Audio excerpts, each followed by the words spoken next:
I love working with wood, and you'll find it stashed about everywhere around my house, like here in my garage, since my workshop is full. Today we're going to be taking these boards and making Christmas trees. Stick around and I'll show you how I do it.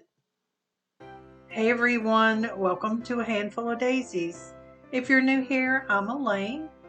Today I'm finally starting to work on my Christmas decor. And for my first project, I'm going to be making some wood Christmas trees. If you enjoyed today's project and want to see more, I would love for you to subscribe to my channel and join our DIY family. It's free. Who doesn't like free? If you're already subscribed, thanks so much for supporting my channel. I hope you're finding inspiration in the projects that we've done so far, and maybe you're trying some on your own. So let's get into this week's project.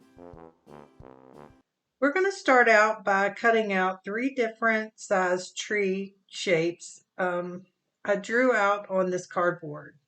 Obviously, I'm not an artist, but this will work for what we're going to do today.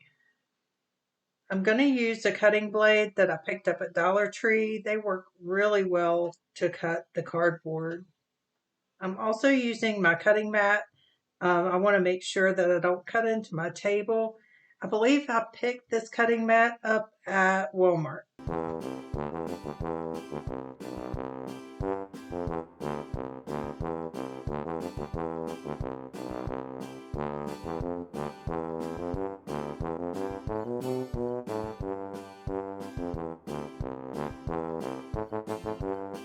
Once I had them all cut out, I set up a table in my garage and I used just a marker to trace them out on the board. The skinny one is about 36 inches tall. The shorter fat one is about 30 inches and the smaller one is going to be about 19 inches.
Once they were all traced out, I'm going to use my skill saw to cut them out.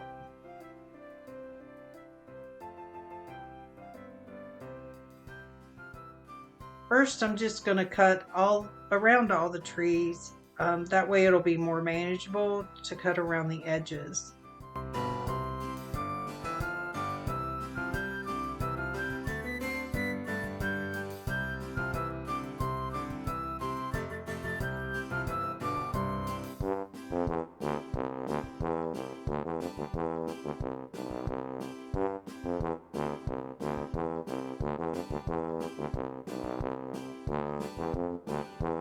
Once I got them separated, I'm using my clamps to hold it to the table.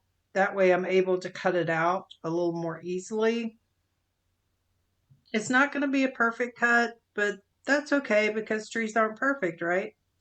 And I will come back and sand it smooth afterwards. These boards are only about a 1/4 inch thick, so it wasn't too hard to cut. You just have to take your time going around all the edges. I did finally turn off that red light on my saw. It was making it a little bit harder for me to see the lines. I love having that red light on my saw. It does make it easier when you're cutting straight lines.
Now that they're all cut out, I'm going to use a 220 grit sandpaper to smooth it all out and get rid of any of the splintery edges.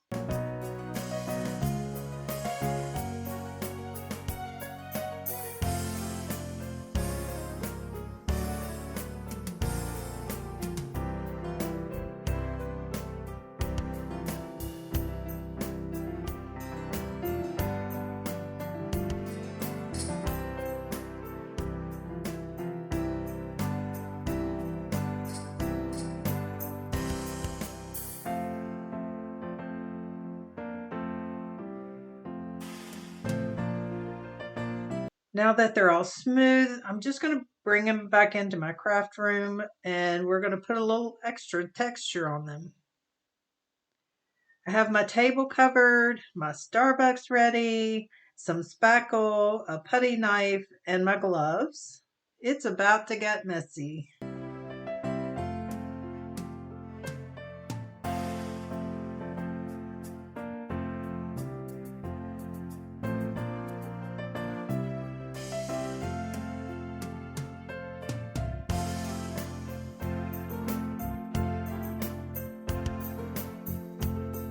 On the first tree, I'm using my putty knife to spread out the spackle. Once I get it all covered, I will come back and add a little bit more texture. I didn't want my trees to look like the chipboard after I painted it, so I thought this would be a good solution. When I sanded the back, I smoothed it all down as much as possible, so I'm only putting the spackle on the front of the tree.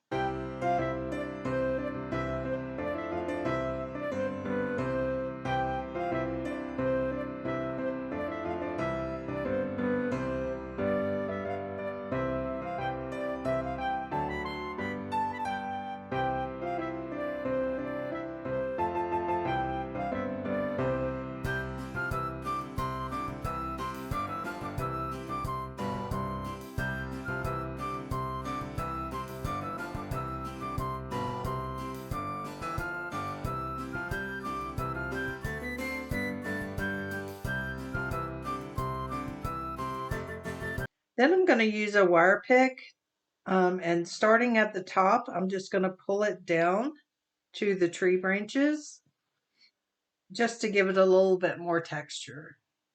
Let me know in the comments below, do you like that? Should I have used the pick or not used the pick? I'd love to know what you think.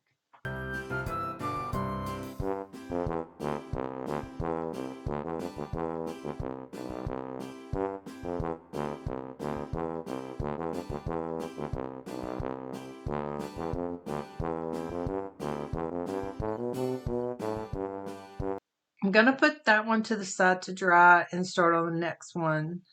I put the spackle on this one the same way as the first one. I just didn't use the pick this time.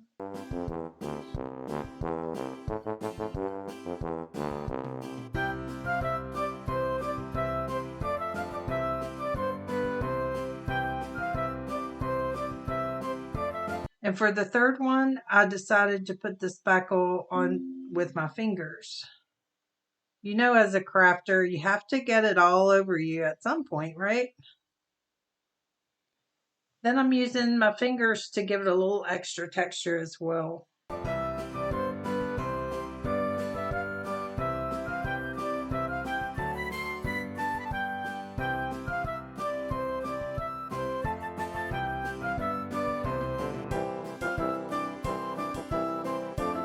The next morning, they were all completely dry. I'm using a color from Sherwin-Williams called Secret Garden. The paint I'm using is Krylon Chalky Finish paint from Lowe's.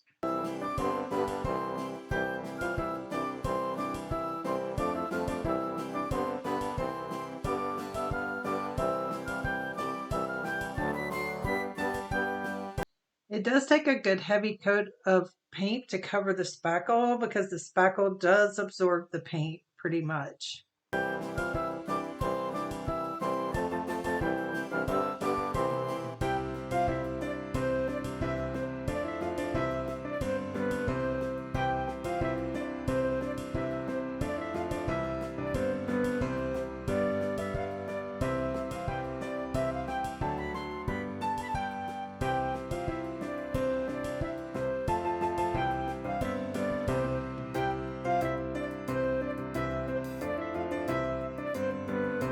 I'm going to paint all the trees the same color. Once they're all dry, I'm going to use this oak moss by Sherwin-Williams, which is the color on the chart right under Secret Garden. Now, I only purchased a sample of this color. These colors are just a few shades off, but enough to where you'll see a difference. I'm going to use a chip brush to apply the color, putting paint on my brush and then wiping it off.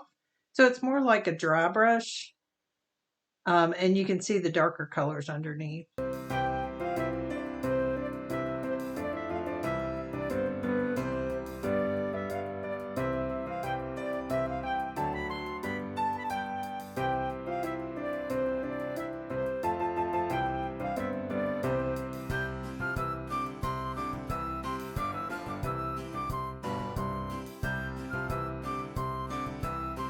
To finish up these trees, I'm creating a base using 1/2 inch by 3 inch boards. These were 8 foot long, and I'm just cutting them down to fit my tree bottoms.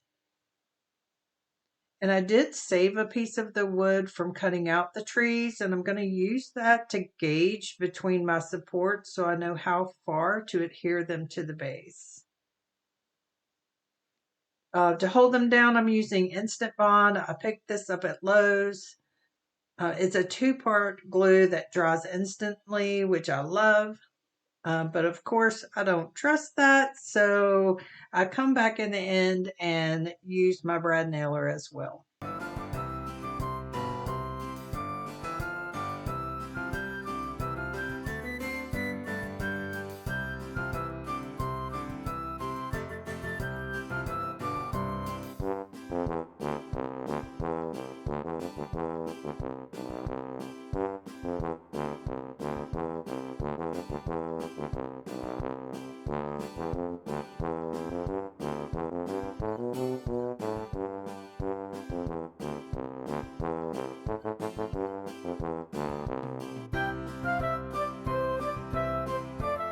Once I get that all together, I did paint them black and finish them off with a top coat of polyacrylic. I used the spray polyacrylic, and then they're done.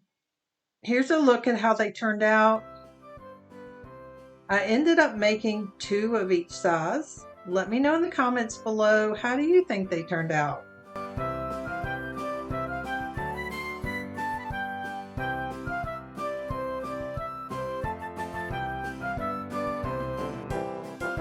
Thanks so much for crafting with me today. If you enjoyed today's video, hit that like button and share this video with someone else you think might find it helpful. I also have many more winter and Christmas projects planned, so don't forget to hit that subscribe button so you don't miss out on any of our upcoming projects. And I'll see you in the next one.